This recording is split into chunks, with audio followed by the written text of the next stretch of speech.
সময় সর্বকালীন এই দল এবং আমাদের দলের পেছনে তার নিজেকে আত্মনিয়োগ করেছেন এবং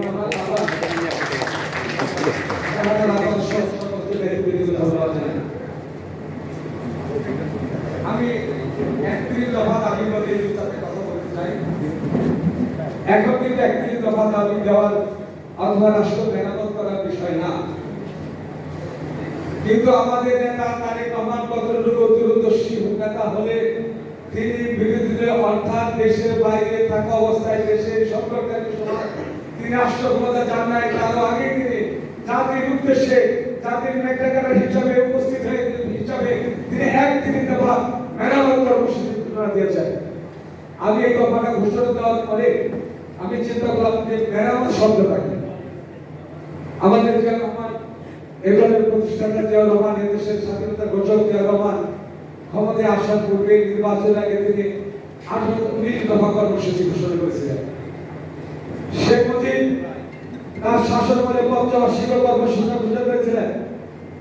আমাদের নেত্রী তার শাসনামলে জিয়াউর রহমানের সেই 19 দফা কর্মসূচির মধ্যে দেশের সমস্ত কর্মকাণ্ডের মধ্যে অংশগ্রহণ করেছিলেন। স্বৈরাচারী আসাদ 18 দফা কর্মসূচি দিয়েছিলেন। শেখ হাসিনা জাতিকে ধ্বংস করে দিয়েছিলেন, দেশের স্বাধীনতাকে ধ্বংস করে দিয়েছিলেন, দেশের অর্থনীতিকে ধ্বংস এবং বিপর্যস্ত করে দিয়েছিলেন, গণতন্ত্রকে নির্বাসন দিয়েছিলেন। তিনি ঘোষণা দিয়েছিলেন ডিজিটাল বাংলাদেশ। আজকে কোথায় সেই ডিজিটাল বাংলাদেশের নেত্রী? সেই জিয়াউর রহমান স্বাধীনতার ঘোষণা দিলে বাংলাদেশ স্বাধীন হতো না। জিয়াউর রহমান স্বাধীনতার ঘোষণা দিয়ে মুক্তিযুদ্ধের চেতনার মধ্য দিয়ে সশস্ত্র বিপ্লবের মধ্য দিয়ে 9 মাসের বিপ্লবের মধ্য দিয়ে 30 লক্ষ নারীর বুকের তাজা রক্ত দিয়ে এদেশের মানচিত্র অর্জন করছেন জিয়াউর রহমানের নেতৃত্বে।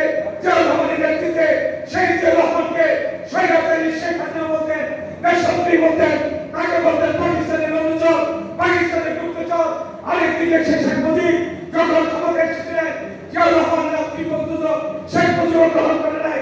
যিনি নেতৃত্ব না দিলে দেশের স্বাধীনতা আসতো না, যিনি নেতৃত্ব না দিলে বাংলাদেশ স্বাধীন হতো না, সেই জিয়াউর রহমানকে শেখ মুজিব এবং শেখ হাসিনা প্রত্যাখ্যান করেছিলেন।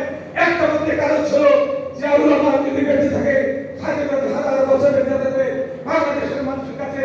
জিয়াউর রহমান যদি বেঁচে থাকে, গণতন্ত্রের শব্দ আসলে এই জিয়াউর রহমান বেঁচে থাকবে। যতদিন গণতন্ত্র থাকে, এই কারণে বলবো শেখ মুজিব তার পঞ্চবার্ষিকী ঘোষণা দিয়ে বাংলাদেশকে আমাকে হিন্দুত্বে পরিণত করেন। প্রায় আমাকে 40,000 মাইল কোথায় বেরোতেন, সমস্ত গণতন্ত্রকে ধ্বংস করে দিয়ে একদলীয় শাসন ব্যবস্থা কায়েম করেছিলেন ওই স্বৈরাচারী শেখ মুজিব পঞ্চবার্ষিকী ঘোষণা করে। তারপরে আমার যে আবির্ভাব এদেরকে সিপাহী বিপ্লবের মধ্য দিয়ে তিনি ঘোষণা করেছেন দেশে যাহা কিছু হয়েছে সমস্ত কিছু ভাগে 80 নম্বর ঐক্যবদ্ধ হয়ে দেশ থেকে করে দেশ থেকে গঠন করে গণতন্ত্র মানুষের হাতে ফিরিয়ে দেয়।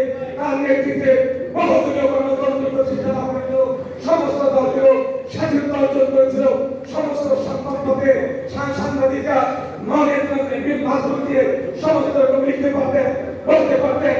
তারপরে এখন খালেদা জিয়া যতদিকে ক্ষমতা ছিলেন, তার নেতৃত্ব গণতন্ত্রের গণতন্ত্রের তৃণমূল পর্যন্ত পৌঁছে দিয়েছেন। সাংবাদিকদের স্বাধীনতা তাদের হাতে তুলে দিয়েছেন।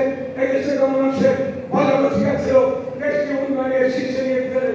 কিন্তু আমরা কি দেখলাম, দেশি বিদেশি ষড়যন্ত্র মধ্যে দিয়ে ওই স্বৈরাচারী সরকার, ওই শেখ হাসিনার নেতা, সেই শেখ মুজিবের স্বৈরাচারী শেখ মুজিবের নেতা শেখ হাসিনা আমার ক্ষমতায় এসে যে কাজটি শেখ হাসিনা করতেন,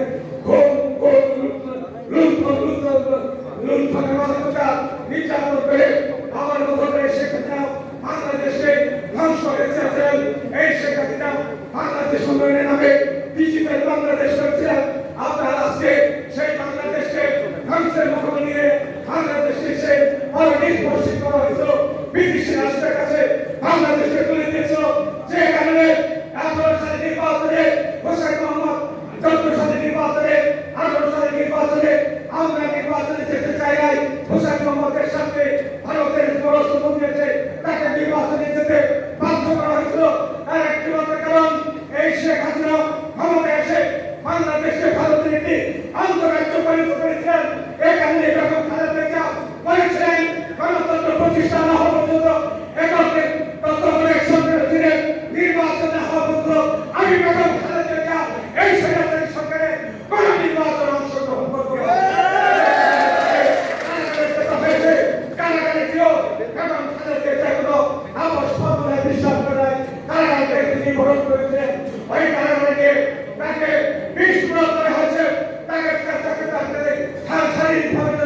মৃত্যু হয়েছে আমাদের নেত্রী, সে কারণে তাকে আয়োজন দেওয়া হয়েছিল।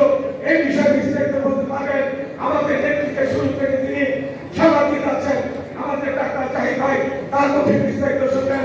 আজকে আমাদের এই দফা নিয়ে যে প্রশ্ন আছে, এই বেগম খালেদা জিয়া আমাদের সেই আমাদের শেখ হাসিনা ডিজিটাল বাংলাদেশ করতে গিয়ে আমাদের ব্যাংকগুলোকে লুটপাট করা হয়েছে, আমাদের হাজার হাজার নেতা কর্মীকে হত্যা করা হয়েছে, আমাদের প্রায় 60 লক্ষ নেতা কর্মীর বিরুদ্ধে মামলা হয়েছে, আমাদের ভারপ্রাপ্ত চেয়ারম্যানকে দেশান্তরিত করা হয়েছে।